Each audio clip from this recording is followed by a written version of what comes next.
Assalamualaikum warahmatullahi wabarakatuh. Hari ini kita akan membahas mengenai proses yang kedua dari manajemen, yaitu organizing.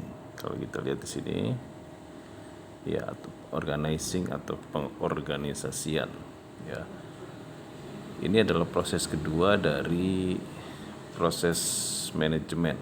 Ya, proses manajemen ini kalau kita lihat gambar ini, ya, bahwa manajemen itu adalah melakukan suatu pekerjaan melalui atau dengan orang lain, karena itu adalah sistem, ya, melalui sebuah prosesnya dari perencanaan. Kita lihat gambar di situ, kemudian pengorganisasian, organizing, kemudian nanti kita akan membahas masalah leading, memimpin, dan melakukan pengendalian. Kita bahas yang kedua, yaitu kemarin kita bahas perencanaan. Sekarang kita bahas yang kedua, yaitu organizing atau pengorganisasian. Oke, kita baca di sini. Ya, oke. Kalau kita lihat definisinya, ya, organizing adalah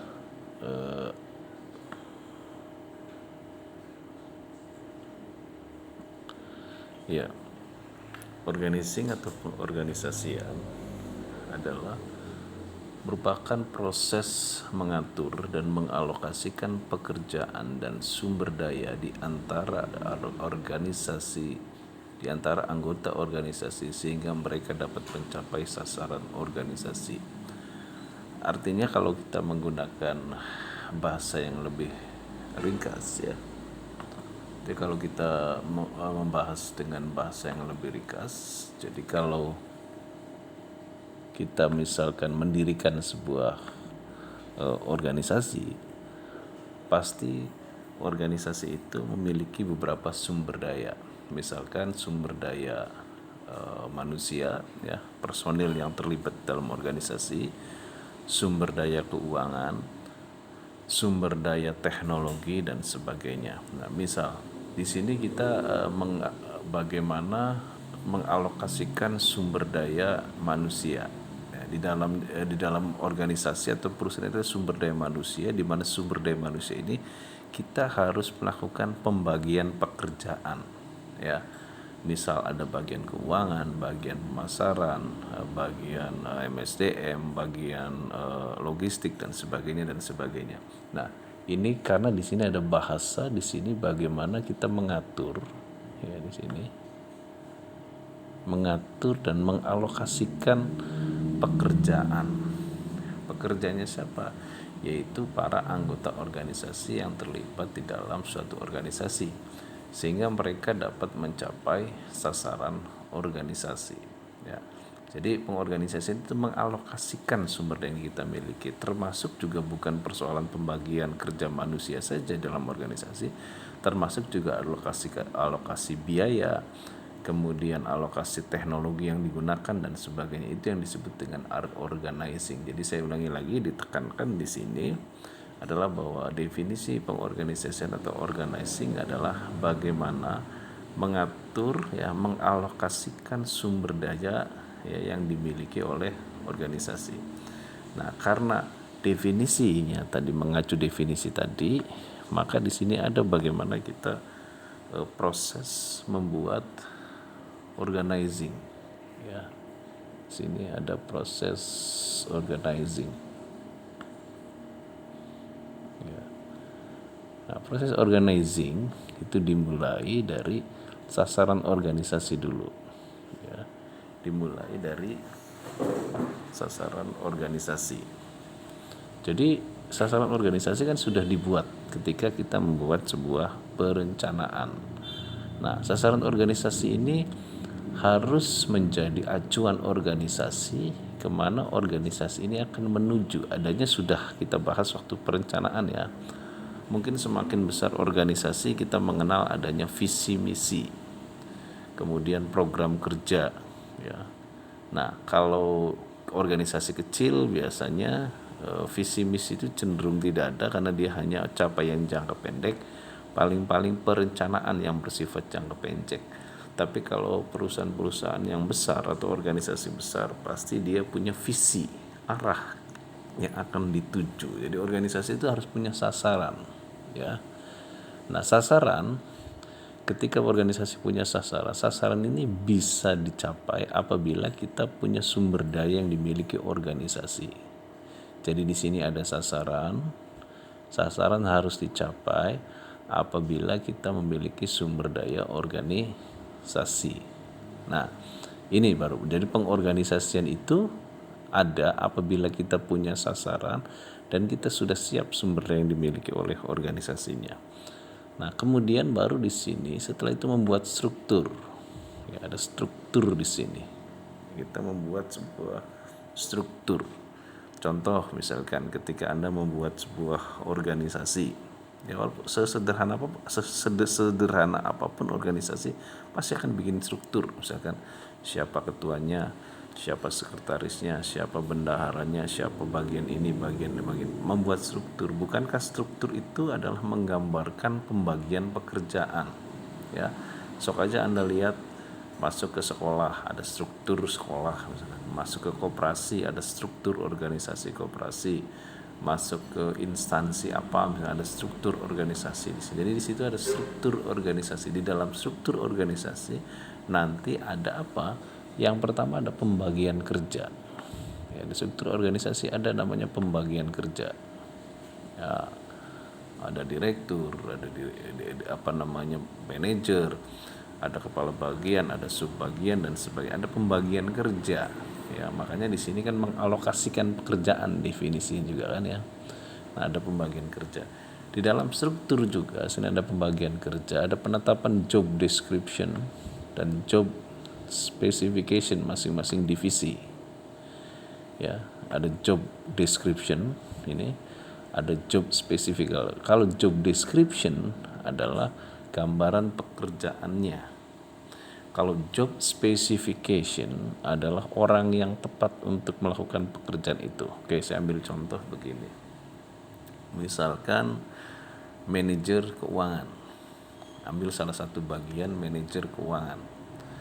Manajer keuangan job description-nya adalah satu, dia harus membuat laporan akuntansi secara rutin perusahaan itu. Dia harus mengadakan pengendalian atas biaya-biaya yang keluar. Dia bertanggung jawab terhadap keuangan perusahaan dan sebagainya. Pokoknya yang berhubungan dengan keuangan. Nah, ini namanya job description-nya. Nah, job spesifikasi atau job spesifikasi bahasa Inggrisnya job specification adalah orang yang tepat untuk menduduki job deskripsi tersebut, ya. Atau tadi saya memberikan contoh manajer keuangan itu adalah orang yang seperti apa yang pantas menduduki jabatan manajer keuangan. Misal minimalnya misalkan D3 lulusan akuntansi. Terus kemudian minimalnya dia harus tes logika yang dengan nilai yang bagus, karena seorang seorang yang mencatat keuangan itu dia harus punya logika dan kecermatan dan ketelitian yang tinggi.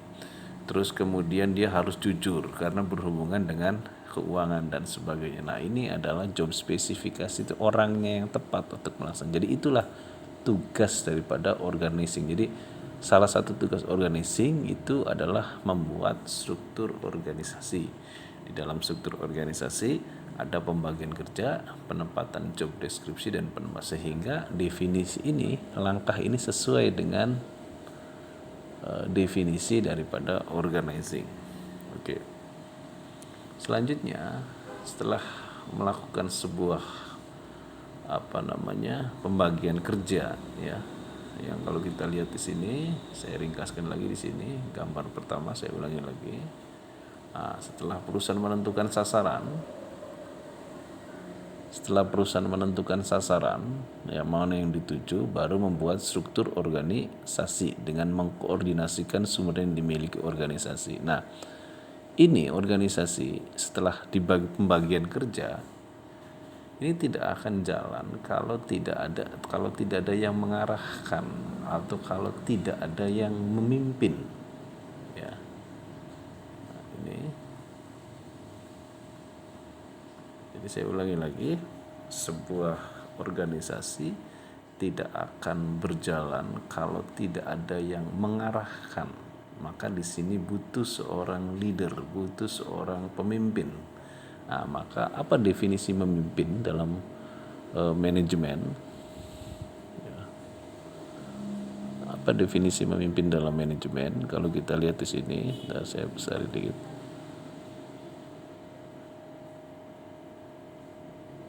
Oke. Oke, kita definisinya dulu, nanti kita langkah-langkahnya. Ya. Jadi memimpin itu adalah meliputi sebuah tindakan untuk mengarahkan, ya. Jadi seorang pemimpin itu harus bisa mengarahkan agar senantiasa anggotanya itu selalu bergerak ke arah sasaran yang dituju, ya. Terus kemudian seorang pemimpin juga tugasnya mempengaruhi, ya, mempengaruhi bahwa organisasi ini akan baik apabila menuju perencanaan yang dimiliki oleh perusahaan. Kemudian memotivasi, memberikan semangat, ya, para anggotanya. Nah, jadi intinya memimpin itu adalah bagaimana seorang leader, ya, karena di dalam perusahaan, organisasi dan sistem itu ada leader, ya. Tugas leader itu adalah mengarahkan, mempengaruhi dan memotivasi para anggota organisasi agar dia melaksanakan tugasnya masing-masing sesuai dengan job description yang telah dibagi dalam struktur organisasi atau organizing, agar mereka selalu bergerak ke arah sasaran yang sudah ditetapkan oleh perusahaan, bukan sasaran pemimpin, bukan, tapi sasaran perusahaan, ya. Bukan untuk kepentingan pemimpin, tapi untuk kepentingan adalah sasaran. Nah, maka gambarnya di sini, kalau kita lihat gambarnya di sini, ya, proses leading ini mulai dari sasaran organisasi, ya. Dia punya sasaran. Nah, jadi seorang pemimpin itu mirip seperti seorang supir, ya. Kalau kita pengen tanya, Pak, mobil ini mau kemana berjalannya, ya Anda boleh tanya ke supir, oh ya, mobil ini akan jalan ke sana lewat ini, lewat ini, lewat ini. Nah, itu pemimpin. Jadi pemimpin itu harus punya sasaran. Jadi ketika Anda menjadi seorang leader, pemimpin, Anda harus tahu organisasi ini ke depan mau dibawa kemana. Jadi ini adalah sasaran, ya. Nah, dalam melakukan sasaran dia harus mengarahkan tugas, harus jelas. Setelah ada pembagian pekerjaan, Anda harus mengarahkan apa pekerjaannya manajer keuangan, ya, bagaimana capaian yang hendak ditujunya, apa pekerjaannya pemasaran, bagaimana seorang pemasaran harus melakukan tindakan agar sesuai dengan sasaran. Kemudian harus bisa mengarahkan bagian produksi atau manajer produksi, bagaimana produk-produk itu agar memiliki kualitas sesuai dengan sasaran organisasi. Juga misalkan bagaimana untuk peningkatan sumber daya manusia para karyawan melalui manajer SDM agar nanti sasaran organisasi tercapai. Jadi dia harus mengarahkan. Nah, selanjutnya seorang pemimpin juga selain mengarahkan, dia harus motivasi, ya. Memang kalau di dalam perusahaan ada namanya kompensasi insentif, ya, bonus dan sebagainya. Sebenarnya tujuannya adalah untuk memberikan motivasi sebetulnya, ya. Tapi kalau yang kita lihat motivasi itu bukan uang saja, ya, tetapi juga bagaimana kecakapan seorang pemimpin dalam memotivasi para anggotanya. Seorang pemimpin itu bukan saja mengarahkan, tetapi juga dia harus bisa mempengaruhi atau memotivasi bahwa semua anggota organisasi adalah harus bisa mencapai sasaran yang dituju. Ya, biasanya kalau di dalam dunia kemiliteran itu lebih tegas lagi. Misalkan seorang pemimpin peleton itu dia memiliki sasaran bagaimana misalkan menguasai benteng musuh. Nah, otomatis dia juga harus bisa mengarahkan para bawahannya bagaimana untuk merebut benteng musuh itu, dan dia juga harus memotivasi bahwa kalau benteng musuh itu terebut maka kita akan menang, kalau kita menang kita akan nyaman dan sebagainya. Nah, itu adalah memotivasi. Ya, seorang pemimpin itu juga harus bisa motivasi, bukan saja mengarahkannya. Nah, seorang pemimpin juga setelah dia mengarahkan motivasi, dia harus melakukan pengawasan supaya jangan melenceng pekerjaan bawahannya. Ya, jadi secara gampangnya begini, Anda sebagai seorang pemimpin punya punya sasaran. Nah, sasaran kemudian Anda bagi ke beberapa orang, Anda mengarahkan tugas motivasi. Nah, pasti mereka melaksanakan. Ketika melaksanakan jangan dibiarkan, tapi Anda harus melakukan mengawasi, mengimplementasi pekerjaan, mensupervisi. Jangan sampai pekerjaannya melenceng. Kalau terjadi melenceng, maka harus mengadakan tindakan evaluasi dan melakukan sebuah perbaikan. Mengapa bawahannya tersebut bisa melenceng, tidak sesuai dengan sasaran organisasi, ya. Jadi itu adalah proses yang ketiga, yaitu memimpin, ya. Dalam tulisan-tulisan buku yang lain memang seperti Harold Kuhns, kemudian beberapa penulis-penulis yang lain ada yang mengatakannya directing, ya, pemimpin itu mengarahkan, artinya sama. Ada yang mengatakan itu to activity, melakukan tindakan. Nah, kalau saya di sini ngambil dari bukunya A.F. Stonner, ya, yang berjudul dengan manajemen, kemudian diterjemahkan dalam bahasa Indonesia. Itu adalah dia itu menulis bahwa proses manajemen itu planning, kemudian organizing, kemudian leading, kemudian controlling, ya. Nah, jadi ini yang buku saya, modul yang saya buat ini berdasarkan A.F. Stonner, ya, yang menjadi juga rujukan buku manajemen pada perguruan tinggi yang lain. Oke.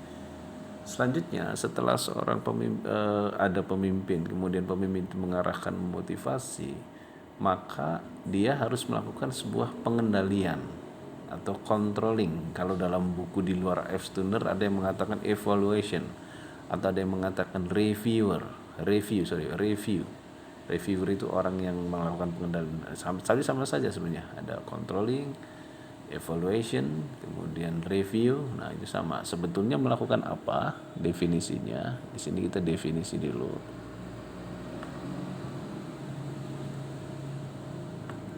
Adalah melakukan suatu tindakan untuk memastikan apakah hasil yang sudah diraih sesuai yang direncanakan semula. Jadi artinya apakah hasil yang kita capai itu sama tidak dengan perencanaan. Jadi saya ulangi lagi, apakah hasil yang sudah kita capai sama tidak dengan perencanaan. Oke, kalau kita lihat lagi gambar di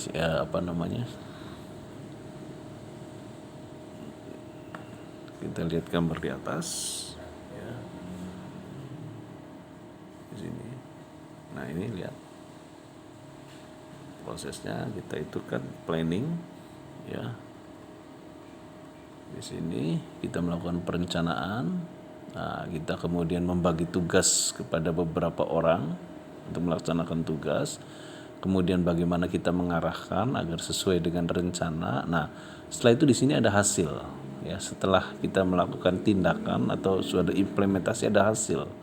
Nanti hasilnya ini disesuaikan dengan perencanaan. Sesuai tidak antara hasil dengan perencanaan. Hasil adanya di sini misalkan, ya. Sesuai tidak hasil dengan perencanaan. Nah, membandingkan antara hasil dengan perencanaan itu artinya pengendalian. Nah, maka di sini definisi pengendalian, kalau kita lihat ke bawah lagi, ya, definisi pengendalian. Bentar. Ya. Ya, oke. Definisi pengendalian di sini adalah bagaimana melakukan suatu, memastikan apakah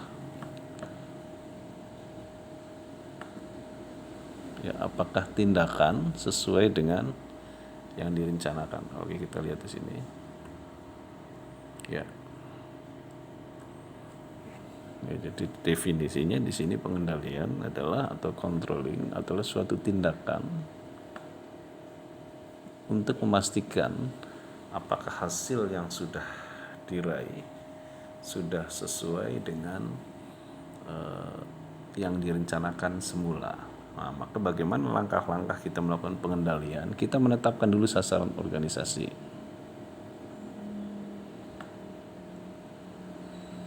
Oke, kita tetapkan dulu sasaran organisasi. Adanya di planning kan ini ya. Nah, setelah sasaran organisasi